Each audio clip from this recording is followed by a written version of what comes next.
General Manager report, Mr. Neil McFarland. Thank you, Mr. Board President, members of the board. I'm pleased to be here in this seat for the first official, if you will, here time. I do have a number of updates I wanted to provide you. The first is really on our safety initiative that, as you know, we've undertaken. We actually had the opportunity, first of all, to launch our Safety and Service Excellence Task Force with bus driving last Friday afternoon. And we were able to take many of the members of the task force, put them behind the wheel of a bus, and escort them around the Center Street maintenance facility. So while I think it was a good afternoon, sort of in terms of a get-to-know-you session, but it was also a very important lesson, I think, to what it feels like to be behind the wheel of a 40-foot bus for those people who will be investigating and helping us think about safety in the months ahead. Again, the task force is being formed to help us think through how do we migrate TriMet to the highest levels of safety performance, but at the same time, and complementary to that safety performance, improve our overall excellence in our delivery of service. So the task force, I think, will be an excellent sounding board for many of the ideas that are coming forth, and many from the public. The first real formal, if you will, public meeting will be tomorrow, 5 to 7. Actually, I believe it's here in this room. And there will be obviously opportunity for public comment and suggestions at that meeting. And I hope everybody who's interested in the topic avails themselves of the opportunity. And again, they will continue to meet generally on a twice-a-month basis. My charge to them is try to wrap up their work by the end of October and come back, and we will be reporting to the board at that point in time. I think the focus of this work is, as we begin to meet with the chairman and Tom Walsh and other members of the committee, is really sort of going to be on 3 different areas. One will be, how do we improve the focus and the culture of safety within TriMet? That will be sort of number 1.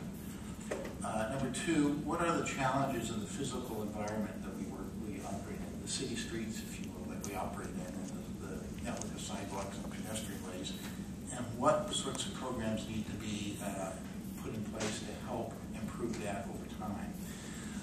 And third is that we have to sort of recognize that everybody who interacts with the TriMet system also has a responsibility. I do follow my page on a regular basis, and it's amazing the number of times our operators do avoid accident and injury based on irresponsible behavior by those in the public. So I think we also have a notion of educating everyone about what it takes to be safe around public transit. So all of those things, I think, will be elements of the final report of the task force, but obviously not limited to that. Their investigation will be broad-ranging and I hope very enlightening for us all. I'm looking forward to the work. It's a great group. We've also provided you a copy of the meeting schedule, so obviously feel free, if any of you are interested in that, to attend over time. Second, on the safety front, we are now interviewing for the Director of Safety and Security. As I mentioned to you, we changed the reporting relationship, so that position now reports directly to me. And I'm trying to send a very clear message that the culture of safety starts with me at the very top of the organization and is the responsibility of everyone who works for TriMet. And I want my representative, the Director of Safety and Security, to be able to carry that message with the full mantle of responsibility. So we hope to have a decision related to that position before too long. Again, just beginning the interview process, and we're marching through that. Third, I wanted to update you on the comprehensive safety review, the top-to-bottom review that was initiated by Fred Hansen. First of all, we do still expect the Phase 2 report to be available in August. That will include a review of bus equipment and bus equipment operations, and those particularly equipment that might be installed to enhance pedestrian safety. And we'll also be looking at our bus stop placement criteria and whether or not we're thinking about safety when we establish bus stops, and whether there's a different way to think about that related to safety. So again, we're looking forward to that report. Regarding the Phase 1 report, which you've been briefed on and provided copies of prior, we're continuing to implement the changes that were suggested in that report.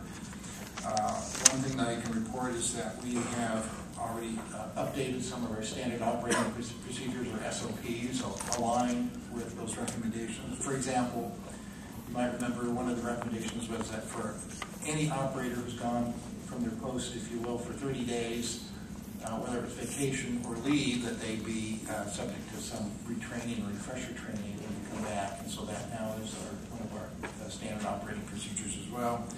We also, for example, had a requirement that operators report any DUI, for example, they were involved with. And that did not have a time limit. We now say they must report within 24 hours. So some if you will, very specific criteria.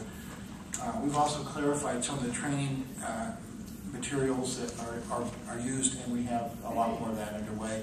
One of the bigger, if you will, challenges we have is one of the best practices that was recommended is that we actually do an annual or biannual recertification of bus drivers as they go through the training. And of course, we have an annual training program, and so now what we're attempting to do is reform that training program so that it actually does result in a formal recertification on an annual basis.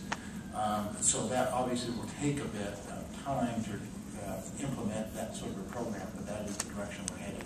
And I'm pleased to say that our training staff is working very hard on that. So that is sort of the update on the safety program, and I'd be happy to answer any questions about that particular and a few other items that I would like to report to the board. Are there any questions regarding safety and our initiative? Just a comment, Mr. Chairman, and I'd like to compliment you, Neil, for moving quickly on this, making it a top priority. Very important in both the external and internal. Yes.